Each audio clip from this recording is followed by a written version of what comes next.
desire, when you say I desire her, I desire this, it comes from Latin, for desidere. Desidere means of the stars. So the idea is that we either have what we desire for the stars or from the stars. Astral, when we go to the astral plane, that's also from the Greek, which also relates to star. And then a word that we're going to talk about more is consider. Considere means to think with one's star. Sidere means star. So let's talk about culture. And I call culture the creative furnace for who we become. Now, we all immerse ourselves into culture. We emerge from it. We also are steeped in it. We are individuals, but we are individuals who have taken on various trappings of culture. Now, it can be in terms of African culture, it can be in European culture, it can be an amalgamation of two, and I see all of it here, right? So we come from culture. So I just want to tell you briefly the story of astrology from looking at particular cultures. So let's start with Babylon. Don't worry, I'm going to get to the other key root of it in a second. So I'll just say this, and again, I'm going to send you this. I'm not going to go over each bullet point because I want to get to the meat of it. But I want to tell you a few things. So the idea of 60, when we say 60 minutes, or 60 degrees or 30 degrees, that comes from the Babylonians. It's called sexagesimal, fancy word. The idea of looking at particular clusters of stars that became the zodiac, and it was more than this 12 initially. That also comes from the Babylonians. It was mainly for religion, for royalty, and it was an astral religion, meaning that the planets were seen as gods. So the earliest documented evidence we have of the current way in which we view astrology is from Babylon. Notice what I just said to you. That's very important. The earliest documented. That doesn't mean it didn't come from somewhere else. We just don't have the documentation yet. Which leads to the next one, the Kemetic, or also known as the Egyptian. So the Egyptians were very focused on looking at the idea of divinity. Divinity, exactly as Krena had talked about it in terms of the individual, particularly in the pharaoh, related to the Neter. Okay, and the Neter were the divinely inspired principles by which we see the manifestation of everything. So they developed a correlation between geometry, masonry, number, and star position.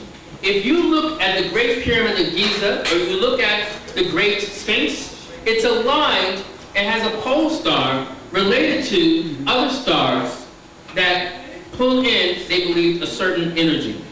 They also did one of the earliest inventions of something that we still use in astrology called decans.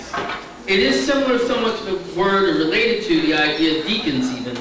So there were 36 deities for a 10-day week. So over the period of a year, you would have 360 days.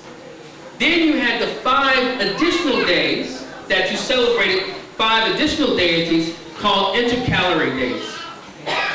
Right? But they were among the first to develop a calendar that had a focus on the sun, an attention to the moon, and also attention to another star that we call Sirius.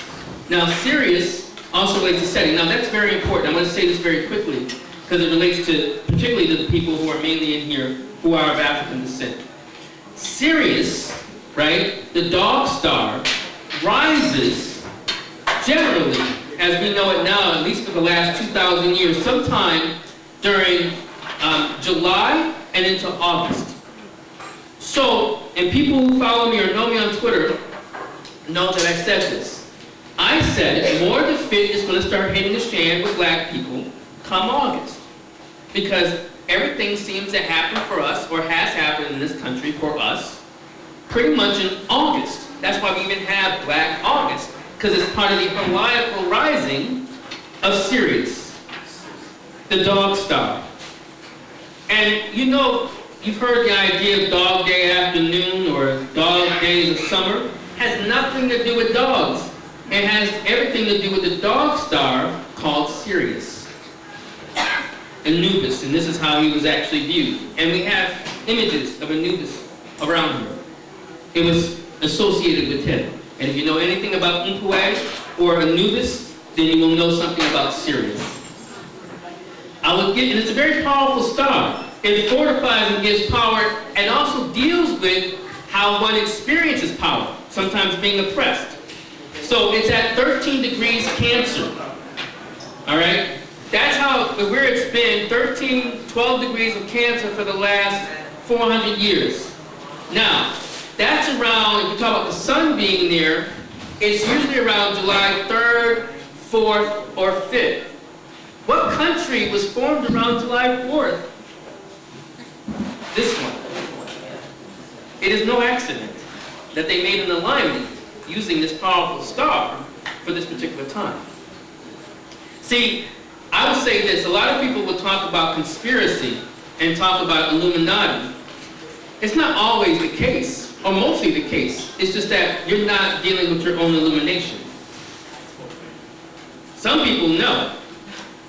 You just don't know. Anyway, this form of astrology was largely for Pharaoh, and it was not predictive as much as it was instructive and used for magic. Hellenistic is from Greece, and they took, literally, and gleaned as much as they could from Egyptian understanding of geometry, planetary position, and human events, and then they transformed it and amalgamated it with their own gods. Their gods became different from the Neter. They became even more human, more mundane, more related. That's why you have a god like Zeus, who feels compelled, like, I think I'm going to become a goat and see that woman over there. You didn't have Osiris doing crazy stuff like that. I think I'm going to take the form of a bull. So this is the whole idea of transforming and making their gods more relatable, more human. And then that also became the association with the planets.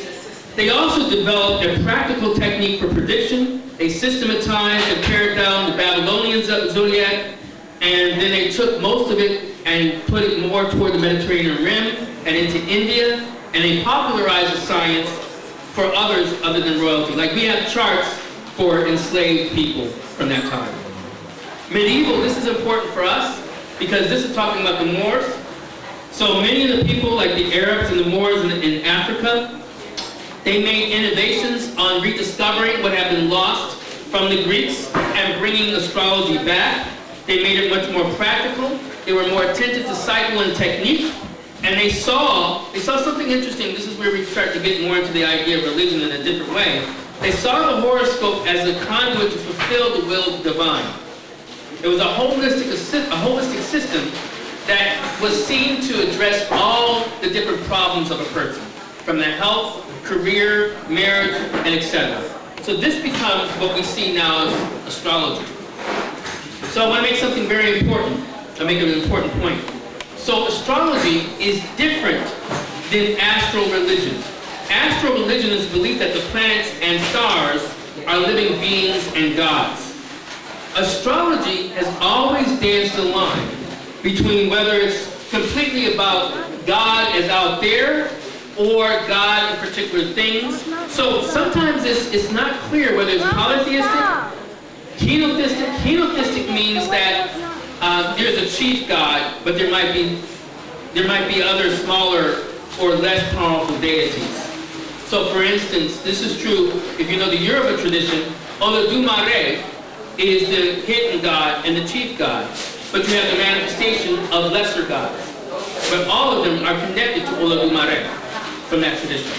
It's with the growing advent of monotheism that we see that there becomes a chasm between religion, spirit, and astrology. Okay, y'all gonna have to forgive me for a second. Excuse me, can we have it quiet over there? I'm an old preacher. So this comes through the din of the noise. All right, so let's talk about religion. I want to build on something that Krena said. One definition does relate to religio as she described, but there are at least two other definitions that we can add to that. So one is from Latin, which is religare, which is to fasten or to bind. That's one idea, where religion binds you to something. And another one is religare, which means to go through again or to read again. I thought that was really powerful because most religions have cropped up with the development of literacy, of a book, as we know them. Not all religions. But the modern religions, especially the ones that seem to dislike astrology, are the ones that have come again with a book, whether we're talking about the Bible. So let's start there.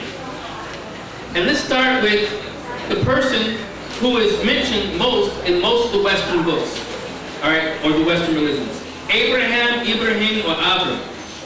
When we talk about the origins of Western religion, we could do an actual historical analysis. I could talk about Akhenaten or Amenhotep from Egypt. I could talk about his development of the monotheism, but I decided to leave it more mythical and theological, because many of you may have come from that. How many of you grew up in a traditional religion? Okay, almost all of us, okay. So, Abraham, and when I say traditional religion, most times in the West, it's either going to be Christianity, Judaism, or Islam. So in those three particular religions, the patriarch that is at the center of all of them is going to be Ibrahim or Abram. What we know about Ibrahim is that he was a Chaldean, a Sumerian or Babylonian, who were a learned people who have been identified as the world's earliest astrologers. Hence, why we have in Genesis 15, chapter 15, verse 5, he says to Abraham, meaning God, count all the stars and they shall be as plentiful as your descendants. So it wasn't just an accident like, oh, go look at the stars. It was because he had spent a lifetime knowing and studying the stars. That's where his people came from. His father, Abraham, I'll just say Ibrahim, okay? I'm talking about still the same Abraham, right. But Ibrahim's father was an idol maker. And one thing that's really compelling is that Ibrahim turned away from the idolatry because he was looking at, well, what's real? Where is the real God? And the Quran actually tells the story a little clearer than what I remember from the Bible. So what happens is that he's come to realize that he's looking at all the manifestations of the unseen, which we can call Allah. Like he looks at the sun and sees that it's set, so that can't be God. He sees that the moon